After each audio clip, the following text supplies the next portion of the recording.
trailing in his wake. That is super fast. That is incredibly fast. I am happy to join with you today in what will go down in history. Seja quem você for, seja qualquer posição que você tenha na vida, faça tudo com muito amor e com muita fé em Deus, que um dia você chega lá, de alguma maneira você chega.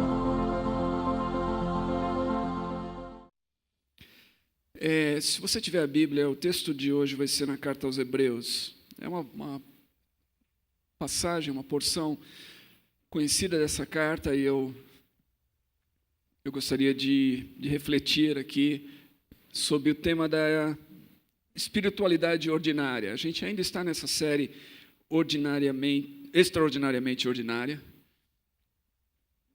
e eu gostaria de falar de uma espiritualidade ordinária hoje. Por que isso? Porque, às vezes, a gente tem a impressão de que a espiritualidade autêntica, verdadeira, tem que se basear em coisas que fazemos de maneira, novamente, extraordinária ou extravagante para Deus.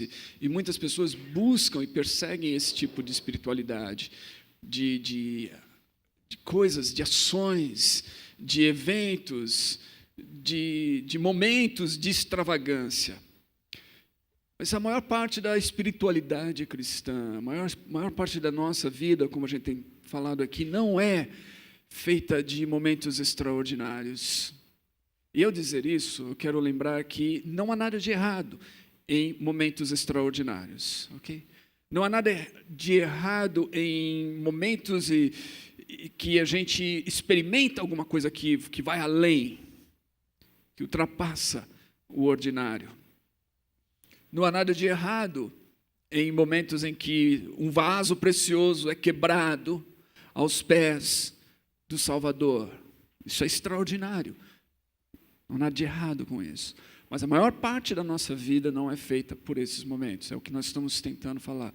E se nós ficarmos viciados ou enxergarmos que isso é, de fato, a vida cristã, nós estaremos num caminho de tremenda frustração, ou então de uma busca contínua por esses momentos que vai nos fazer, talvez, viciados a eventos, a congressos, a participações assim, que não é a realidade da vida. Nossa vida é vivida no dia a dia, nas coisas comuns e ordinárias do dia a dia.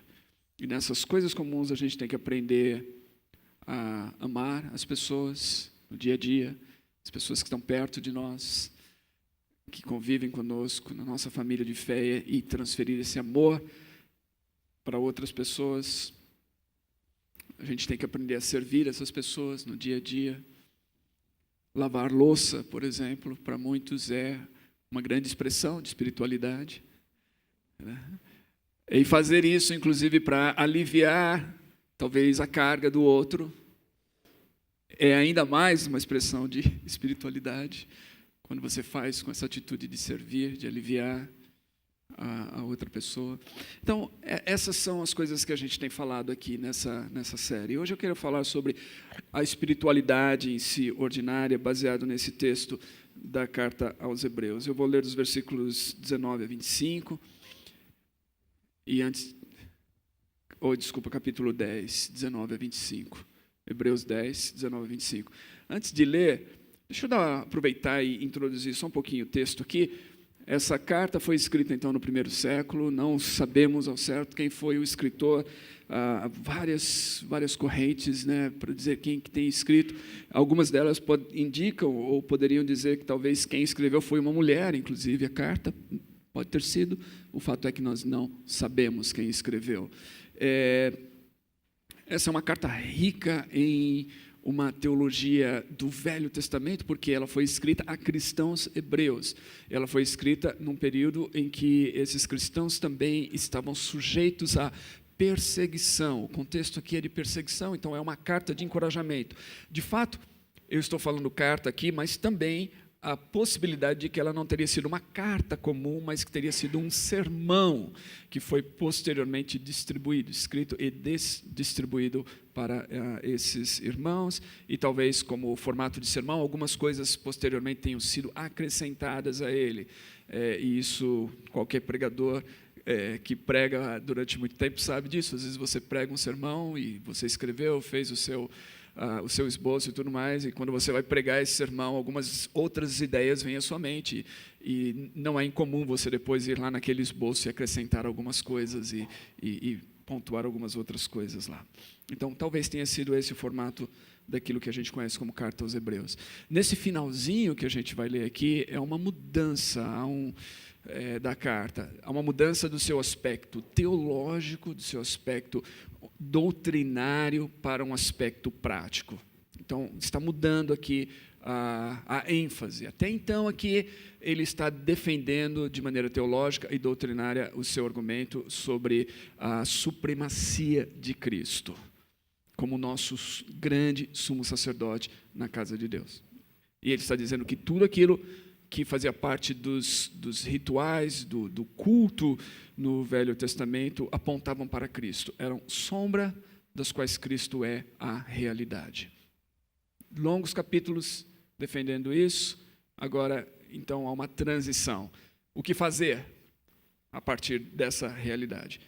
Versículo 19, então, nessa transição começa, portanto. E aí a gente vê essa conjunção, né, que liga justamente a causa ao efeito. A causa é tudo aquilo que ele escreveu anteriormente, o efeito é o que ele espera agora que os cristãos façam, como eles respondam a isso. Portanto, irmãos, tendo coragem para entrar no lugar santíssimo, por meio do sangue de Jesus, pelo novo e vivo acesso que ele nos abriu através do véu, isto é, do seu corpo, tendo um grande sacerdote sobre a casa de Deus, aproximemo-nos com o coração sincero, com a plena certeza da fé, com o coração purificado da má consciência e tendo o corpo lavado com água limpa. Sem vacilar, mantenhamos inabalável a confissão da nossa esperança, pois quem fez a promessa é fiel. Pensemos em como nos estimular uns aos outros ao amor e às boas obras. Não abandonemos a prática de nos reunir, como é costume de alguns, mas, pelo contrário, animemo-nos uns aos outros, quanto mais vedes que o dia se aproxima.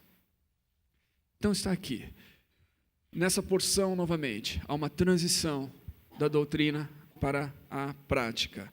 Há uma transição do conhecimento, da reflexão para a ação, da letra para a vida, se assim a gente pode colocar.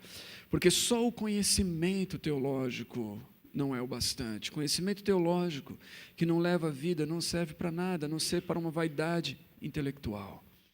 Então, esse escritor aqui, ou esse pregador, está agora então na aplicação daquilo que foi o corpo da sua mensagem.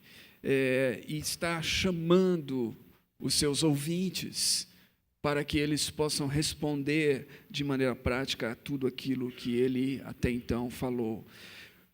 Como viver à luz dessa realidade de que Cristo é o grande sumo sacerdote? Como deve ser a nossa vida? Que diferença isso deve fazer para nós? Que diferença isso deve fazer para as pessoas ao nosso redor e para o mundo ao nosso redor? Essas são justamente as questões, na verdade, que talvez tenham ocupado a mente dele ao chamar as pessoas, então, da reflexão para a ação. E a primeira coisa que fica claro aqui é que, por causa de tudo aquilo que Cristo fez, agora nós temos a possibilidade de nos relacionarmos com Deus de uma maneira que era impossível antes da obra de Cristo. Ele diz, portanto, tendo coragem, tendo uma confiança livre e destemida, uma ousadia, uma autorização para entrar no lugar santíssimo. Os seus leitores, evidentemente, familiarizados com a linguagem, que para nós muitas vezes é um pouco difícil, principalmente se a gente não estiver tão familiarizado assim com o Velho Testamento, eles entendiam claramente o que ele estava dizendo aqui e as implicações disso. Porque o lugar santíssimo, ou o santo dos santos do qual ele está falando aqui, no sistema da lei mosaica, era adentrado apenas uma vez por ano pelo sumo sacerdote. Ele era o único a única pessoa que podia adentrar esse lugar e fazer lá, então, a sua intercessão pelas pessoas e prestar ali diante de Deus o culto a Deus em favor do povo. Então, um único homem, uma única vez por ano, tinha acesso a esse lugar santíssimo. O sacerdote, dessa forma, então, era alguém extraordinário nesse aspecto do culto. E todos os demais membros da comunidade eram pessoas comuns que não tinham acesso a esse lugar.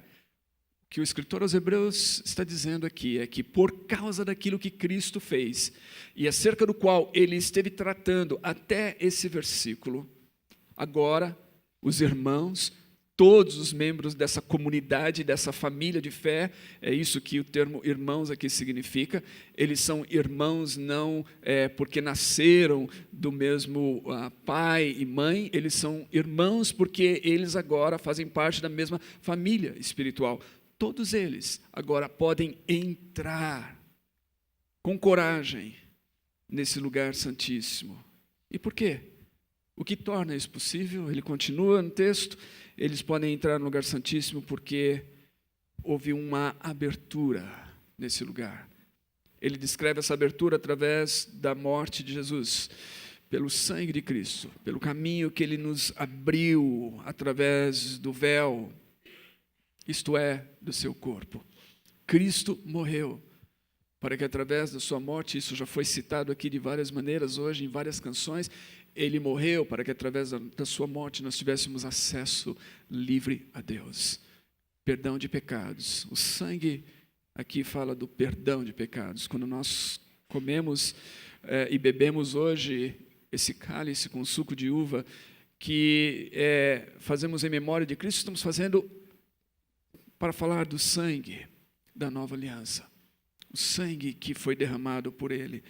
Há uma tentativa em nossos dias de livrar ou de limpar o cristianismo, a fé cristã, da imagem do sangue. Muitas pessoas acham que essa imagem é um tanto grotesca ou um tanto violenta, ou que talvez promova alguma coisa que não seja a paz. Mas tirar o sangue da mensagem cristã é destruir a mensagem cristã. Porque foi o sangue de Cristo que foi vertido por nós. Ele é o Agnus Dei, o Cordeiro de Deus. Ele derramou o seu sangue. E ele fez isso uma vez por todas. Recentemente eu estava numa dessas discussões sem sentido na internet. Não sei por que eu me vejo em algumas dessas situações.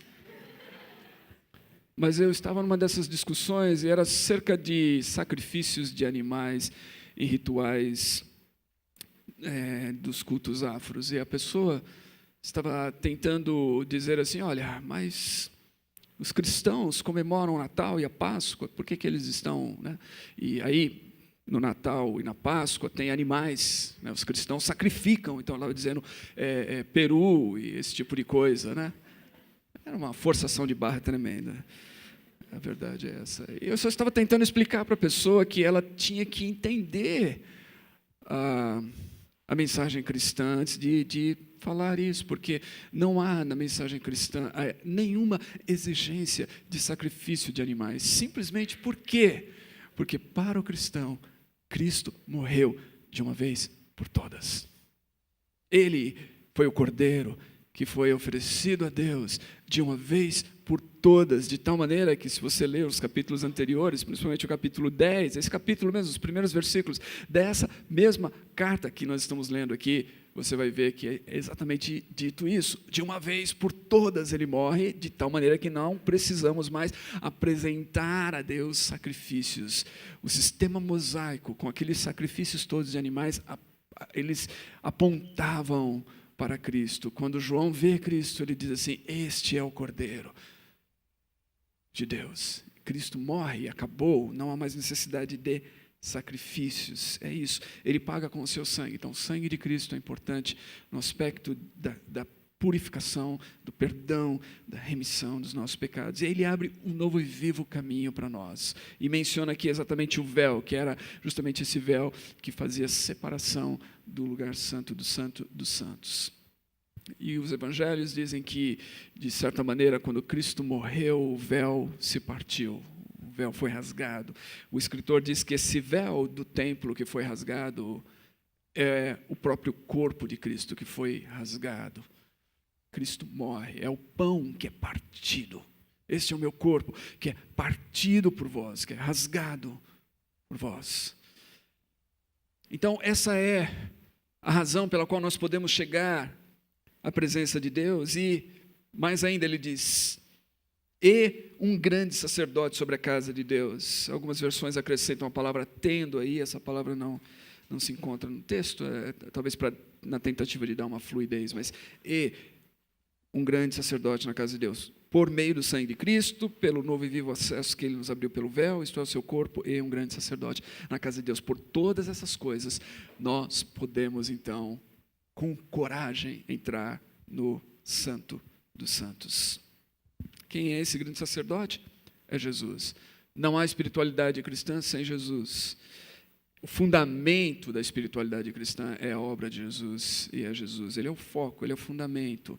Não há espiritualidade cristã sem cruz também. Se a gente eliminar a cruz, não tem como haver espiritualidade cristã. Não há espiritualidade cristã sem ressurreição. Esse caminho, ele é vivo, que Ele nos abriu. Ele ressuscitou, como nós cantamos aqui. Não existe nenhuma maneira de a gente ter uma espiritualidade cristã sem essas coisas. Não há espiritualidade cristã senão aquela que nos coloca de joelhos diante da presença de Deus. E é isso que o escritor aos Hebreus está dizendo aqui nesse momento. Nós chegamos agora na presença desse Deus, no Santo dos Santos, por tudo aquilo que Ele fez por nós. E a nossa resposta é uma resposta de nos prostrarmos diante dEle em gratidão, em adoração, em louvor, por aquilo que Ele fez. Então essa prática, esse é o fundamento. Agora a prática dessa espiritualidade a gente vai encontrar nos versículos seguintes e nos capítulos seguintes. Eu não vou entrar em todo o texto, mas aqui é uma introdução nos versículos seguintes a essa prática da espiritualidade cristã ordinária, que depois ele desenvolve em detalhes nos capítulos 11, 12 e 13. A primeira coisa, então, da espiritualidade cristã, que tem como fundamento a obra de Cristo, e sem esse fundamento não há nenhuma espiritualidade cristã. A primeira coisa é que é uma espiritualidade de busca por Deus. Versículo 22, aproximemo-nos. Esse, novamente, é um termo usado dentro do contexto dessa epístola e dentro do contexto da tradução grega do Velho Testamento. Ele diz respeito ao sacerdote que se aproxima para oferecer aqueles sacrifícios. No passado, os sacerdotes se aproximavam para oferecer o sacrifício, porque essa era a maneira de se aproximar de Deus. Agora, nós nos aproximamos sem a necessidade de oferecer sacrifícios, porque o sacrifício já foi feito por nós. Nós nos aproximamos com coragem, com liberdade, com livre acesso a Deus, mas nós nos aproximamos de Deus. Ele diz, com um coração sincero, com a plena certeza da fé e com o coração purificado da má consciência e tendo o corpo lavado com água limpa. O que significa que essa aproximação de Deus, essa busca por Deus, ela deve ser genuína, ela deve ser verdadeira, ela deve ser real, ela não pode ser de maneira farisaica, ela não pode ser apenas algo que a gente faz e que não vem lá do fundo do nosso ser, do mais profundo do nosso ser. É mais ou menos quando Jesus fala dos dois homens que sobem ao templo, que vão ao templo para orar. Um deles é um fariseu, outro deles é um publicano. E Jesus diz que um deles chega cheio de orgulho no templo, e o outro chega cheio de convicção da sua indignidade diante de Deus. Um deles elabora palavras bonitas e belas na sua oração. O outro sequer consegue falar, ele apenas bate no peito e clama a misericórdia de Deus. É essa atitude que está dizendo aqui, numa aproximação sincera. Eu venho diante de Deus em sinceridade, sabendo quem eu sou e sabendo quem Ele é. Em sinceridade do coração, sabendo, inclusive, que muitas vezes o meu coração não busca a Deus como ele deveria buscar. que muitas vezes o meu coração está cheio de coisas que não deveriam estar aqui, mas eu venho diante desse Deus que me recebe. Eu venho em sinceridade. Eu venho como que eu estivesse batendo no peito e dizendo: Deus, eu preciso de Ti, tenha misericórdia de mim, por isso eu venho. Então é essa busca com coração sincero. E ela é possível aqui com plena certeza de fé. Essa confiança que nós temos de que esse Deus nos acolhe, de que esse Deus nos recebe, de que nós podemos chegar diante dele, não por causa dos nossos méritos, mas por sua infinita graça que ele demonstrou por nós ao dar o seu Filho para morrer por nós. Nós podemos ter certeza, convicção, crer realmente de que a aproximação de Deus com sinceridade de coração, ela é recebida por Deus, de que Deus nos recebe nessa aproximação, de que não se trata de alguma coisa vazia, mas de que nós estamos de fato nos aproximando de um Deus que é vivo, que é real, que é verdadeiro e que nos acolhe.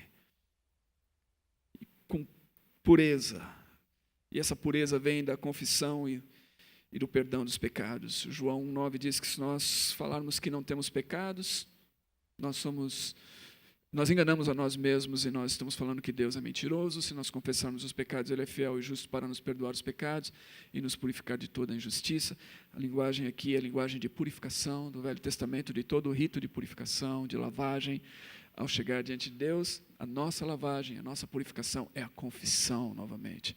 É um coração quebrantado, é um coração contrito, é saber que não há nada em nós mesmos, que nos garante esse acesso a Deus, a não ser a infinita graça de Deus, e a confissão da nossa insuficiência diante de Deus, e o reconhecimento dos nossos pecados. Então, essa busca por Deus faz parte de uma espiritualidade ordinária. Quando nós deixamos de buscar a Deus assim, não há uma espiritualidade cristã.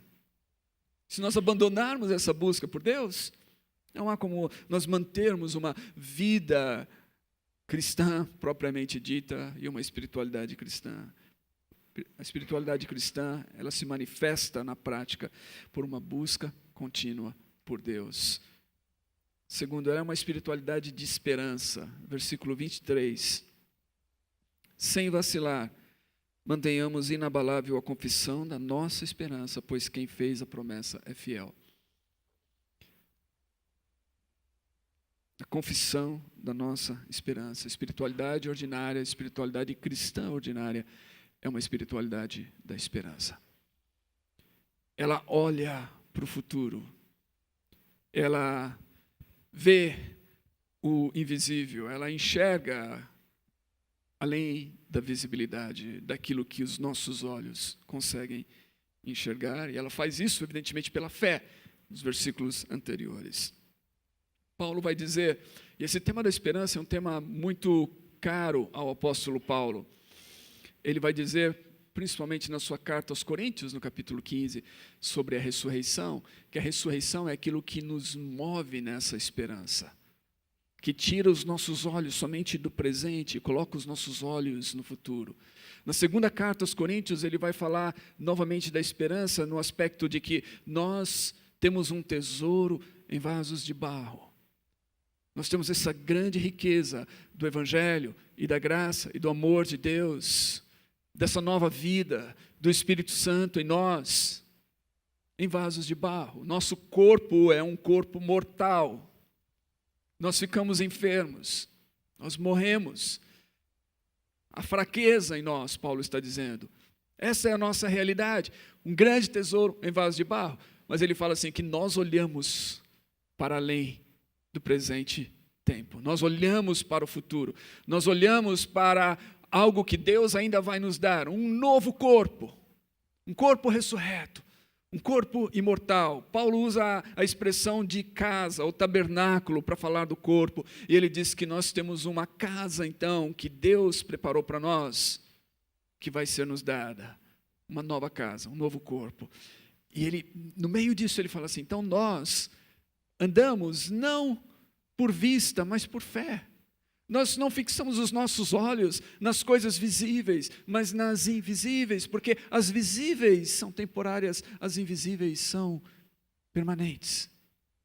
Essa é, então, a nossa esperança. A esperança é que nos move. A espiritualidade cristã ordinária é uma espiritualidade da esperança, porque ela nos move a olhar além das circunstâncias, além do momento presente, além das dificuldades presentes. Mais ainda, ela coloca os nossos olhos naquilo que um dia vai acontecer com todo o mundo, com todo esse universo de Deus, principalmente nesse tempo em que nós vivemos, em que tantas pessoas têm tentado colocar a sua esperança em um político, em um candidato, em um partido, em alguma ideologia. Tantas pessoas têm pensado que a salvação vem por esses meios. É importante lembrar-nos de que não há nenhum político, nenhum partido, nenhuma ideologia que vai colocar esse mundo no eixo certo, que vai transformar essa terra num paraíso. Nós não faremos, nós cristãos não faremos. Às vezes eu vejo cristãos discutindo, coisas na internet sobre como se coubesse a nós a transformação do mundo. Vamos transformar o mundo. E muitos fazem, a gente ouve isso, vira até às vezes um slogan de muitos cristãos: nós vamos transformar o mundo. Meus queridos, nós podemos tentar e nos empenhar nesse aspecto, mas nós não faremos. Não significa que temos que cruzar os braços, nada disso. Devemos manter-nos ocupados, devemos fazer o que está ao nosso alcance, mas nem que todos os cristãos do mundo se empenhassem, nós não iríamos mudar essa realidade, porque essa realidade vai ser mudada somente na manifestação do nosso Senhor Jesus Cristo, no dia que é a palavra final dessa porção que nós lemos. Quando Ele vier, então as coisas vão ser transformadas, e essa é a nossa esperança. Agora, o problema é que muitos cristãos deixaram essa esperança de lado. Nós quase não mencionamos mais a segunda vinda. Parece que é uma coisa antiquada, parece que é uma coisa que ficou para trás, Mas essa é a esperança cristã, e essa esperança deveria nos mover, inclusive, a uma vida prática. C.S. Lewis defende muito isso num texto sobre a esperança, no seu famoso livro Cristianismo Puro e Simples. E ele vai dizer assim que foi justamente quando os cristãos mais preocupados estavam, mais interessados com a vida futura, é que eles se tornaram mais engajados na vida aqui. Ele vai citar, desde o cristianismo primitivo, passando por vários momentos na história cristã, em que esses cristãos, com a cabeça, com a mentalidade, com os olhos na eternidade, no céu, fizeram coisas incríveis, como a própria abolição da escravatura no seu tempo, e tantas outras coisas que eles fizeram, obras incríveis nessa terra, mas porque eles estavam com os olhos fixos no céu. E aí ele vai dizer assim: foi justamente quando os cristãos deixaram de olhar para a eternidade, deixaram de manter diante de si essa esperança, deixaram de pensar no céu e colocaram seus olhos demais na terra, é que eles se tornaram, segundo C.S. Lewis, completamente inúteis aqui. Então, se nós quisermos ter alguma utilidade nesse mundo, nós temos que manter essa espiritualidade da esperança diante de nós. É a esperança que nos move de novos céus e nova terra, de um Senhor que vai voltar. Ele vai dizer aqui: sem vacilar, mantenhamos inabalável. É bem interessante isso. Novamente, eu não sei quem escreveu a carta, mas essas palavras são muito parecidas com 1 Coríntios 15, 58. Você talvez se lembre daquele verso.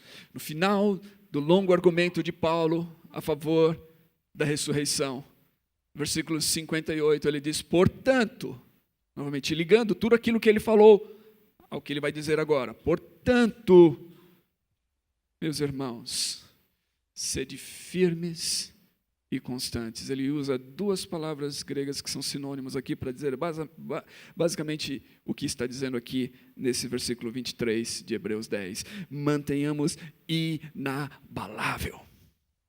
sede firmes e constantes. Mantenhamos inabalável a confissão da nossa esperança, porque quem fez a promessa é fiel.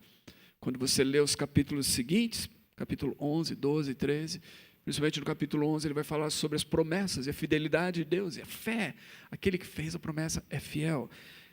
E a gente confia nele, e a gente mantém então inabalável essa confissão da nossa esperança. Então a espiritualidade cristã é uma espiritualidade de busca contínua por Deus, com um coração sincero, com fé, confiança de que Deus nos acolhe, com a certeza de que esse acolhimento, inclusive, envolve o perdão dos nossos pecados.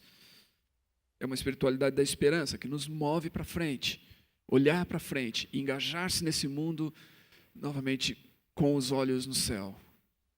E é uma espiritualidade do amor fraternal. Versículos 24 e 25 está falando de amor fraternal. Pensemos em como nos estimular uns aos outros ao amor e às boas obras. Não abandonemos a prática de nos reunir. Note quantas vezes ele está falando aqui nesse contexto de comunidade. E está falando de amor, está falando de animar uns aos outros. Essa era uma igreja que, como eu disse no início, estava passando por momentos de perseguição. E em momentos de perseguição, às vezes, você pode ser tentado a deixar de congregar. Muito embora, é interessante isso, eu estava conversando com alguém essa semana sobre congregar como igreja. E eu estava mencionando exatamente isso. Se em nosso país houvesse uma tremenda perseguição, o tipo de perseguição que está acontecendo agora na China novamente. Não sei se vocês acompanham as notícias, mas a China está entrando num período muito difícil, a igreja chinesa. O governo novo, presente na China, está regredindo na sua liberdade religiosa. Muitas igrejas estão sendo demolidas, esses cristãos estão novamente enfrentando um período difícil de perseguição lá naquela grande nação. Se acontecesse isso conosco, se de repente começássemos a ter os locais de culto, igrejas sendo destruídas, demolidas pelo governo, se os líderes começassem a ser ameaçados de serem presos ou fossem de fato presos, se houvesse um movimento de perseguição aqui no Brasil, eu me pergunto, quantos de nós iríamos insistir em estarmos juntos e fazer isso correndo o risco de sermos nós mesmos presos? Quantos de nós? Nós temos toda a liberdade aqui, às vezes nós negligenciamos, mas é interessante que em toda a história da igreja, os cristãos têm insistido em se reunir a despeito das perseguições, a despeito das ameaças que eles sofrem, a despeito do testemunho que muitas vezes eles têm de outros, seus irmãos na fé, sendo presos e mortos por causa disso. O contexto aqui era de perseguição, e no contexto de perseguição, sabendo que alguns poderiam sentir-se amedrontados e abandonarem a congregação, o texto diz assim, é importante que vocês continuem se reunindo. Então, é importante isso, porque isso é uma prática de amor fraternal. Reunir-se como igreja é uma demonstração de amor fraternal. A gente talvez não perceba isso, pensa que é apenas um rito, é apenas alguma coisa que a gente se engaja para manter as igrejas cheias, para manter a máquina, o sistema girando, o sistema religioso girando, então a gente tem que fazer isso. Não, a essência disso aqui, a essência dessa reunião, a essência disso é o amor fraternal, é o que ele está dizendo aqui, porque não há espiritualidade cristã solo. Porque a espiritualidade cristã ordinária não é voltada para si mesmo. Ela não é uma espiritualidade vivida no isolamento. Ela é uma espiritualidade que conduz-nos ao encontro do próximo. É uma espiritualidade que faz com que a gente não pense só em nós mesmos, mas que a gente pense no próximo, que a gente enxergue o próximo, que a gente busque o bem, os interesses do nosso próximo. Então, na prática, isso significa, novamente, que nós nos encontramos de maneira regular com esses irmãos. Esse encontro regular, ele é essencial. Esse encontro regular, ele estimula os nossos irmãos ao amor e às boas obras. Ele fortalece a fé, fazendo com que nós animemos uns aos outros. Por isso, a espiritualidade cristã é a espiritualidade do amor fraternal, e o encontro regular dos cristãos da congregação é uma expressão de amor fraternal. Nós já temos falado bastante sobre amor aqui, eu não vou me prolongar, mas quero ler um parágrafo aqui do Albert Mohler Jr. Ele diz assim: aqueles que negligenciam a reunião congregacional se separam dos próprios meios pelos quais Cristo alimenta, assegura e protege o seu povo. Quais são os meios pelos quais Cristo alimenta, assegura e protege o seu povo? Sua igreja. Ele diz: dizer, posso fazer isso sozinho, é desafiar o próprio mandamento de Cristo. Alguns podem alegar que é possível ouvir melhores pregações na internet, ou que estão ocupados demais para frequentar a igreja, mas essas desculpas revelam a realidade de um coração desobediente. Em vez de procurar uma desculpa, os cristãos devem fazer tudo ao seu alcance para se encontrarem juntos. Não apenas porque precisam ser alimentados pela pregação da palavra. Note isso, não apenas porque eles precisam ser alimentados pela pregação da palavra, mas também porque é parte da fé estimular os irmãos ao amor e a realizarem boas obras. É parte da fé. Quando nós nos reunimos, nós estamos, e devemos fazer isso, estimular uns aos outros ao amor e às boas obras. Então, a espiritualidade cristã é uma espiritualidade de busca por Deus, é uma espiritualidade da esperança, é uma espiritualidade do amor fraternal. Em outras palavras, ela é uma espiritualidade da fé, da esperança e do amor, dessas três grandes virtudes cristãs. Ela não é uma espiritualidade que busca a Deus de tempos em tempos, mas ela é uma espiritualidade que busca Deus continuamente. Ela não é uma espiritualidade voltada somente para suprir as nossas necessidades no presente, uma vida melhor que seja, mas é uma espiritualidade que nos aponta para as realidades futuras. Ela não é uma espiritualidade individualista, mas uma espiritualidade comunitária, que promove o encontro. É uma espiritualidade do amor. Essa é a espiritualidade ordinária que nós deveríamos estar vivendo como igreja. Novamente, não há nada de extraordinário nisso. Essas coisas são comuns e deveriam ser comuns de todos nós. Todos nós, como cristãos, deveríamos viver assim. Infelizmente, não vivemos ou somos tentados a negligenciar essas coisas. Por isso, o autor nos lembra delas aqui na sua carta, e por isso estamos sendo lembrados dela nessa manhã, por meio desse sermão dentro desta série. Aqui é uma introdução, se você quiser ler e descobrir um pouquinho mais, inclusive algumas coisas práticas disso, de como se desenvolve isso, os próximos capítulos estão aí. Você pode gastar um tempinho lendo o capítulo 11, 12 e 13 dessa carta, lendo, e talvez grifando e orando, e Deus com certeza vai te dar algumas orientações básicas de como viver essa espiritualidade da fé, da esperança e do amor. Vamos orar juntos.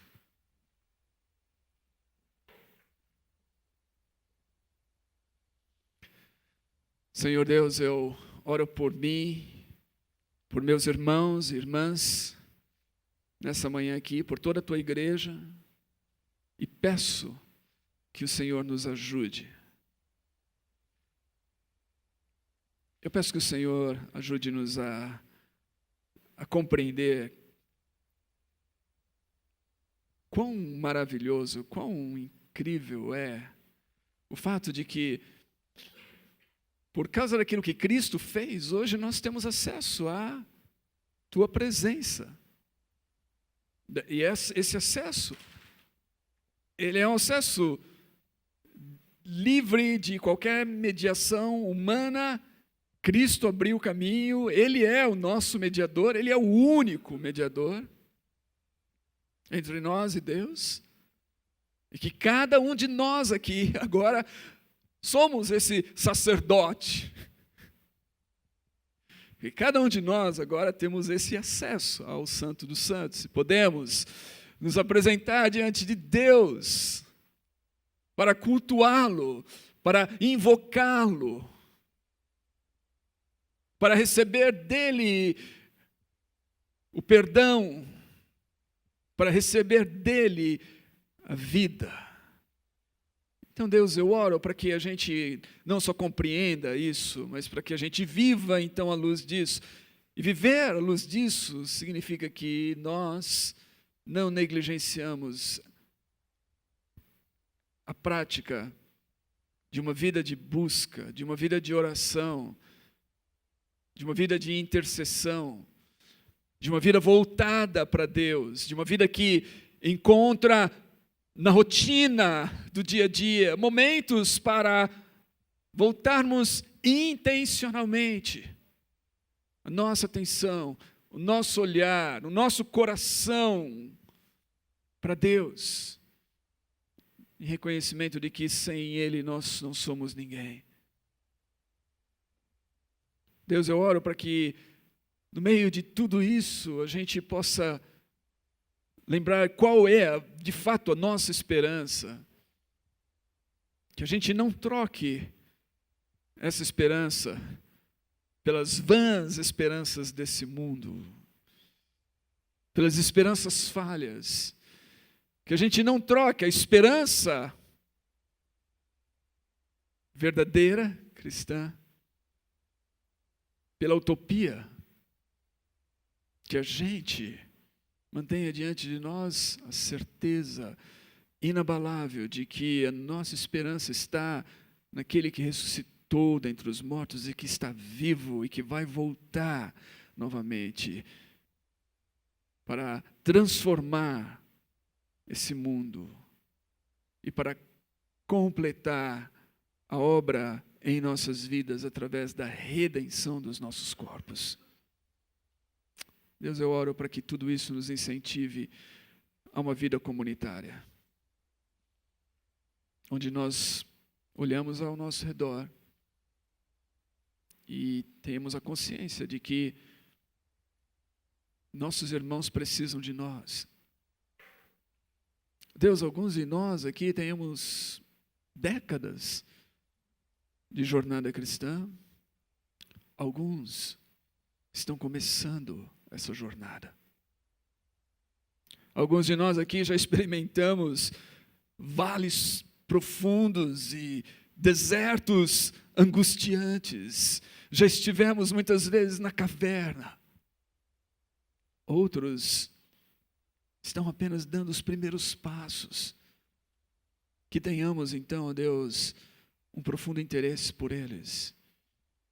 Que possamos olhar ao redor e entender que quando nos reunimos juntos como igreja, nós estamos promovendo essa fé, nós estamos incentivando este amor, nós estamos desafiando, encorajando uns aos outros a uma vida de boas obras e a permanecermos firmes no Evangelho. Que não sejamos negligentes disso. Eu oro em nome de Jesus e para a tua glória. Amém. Amém.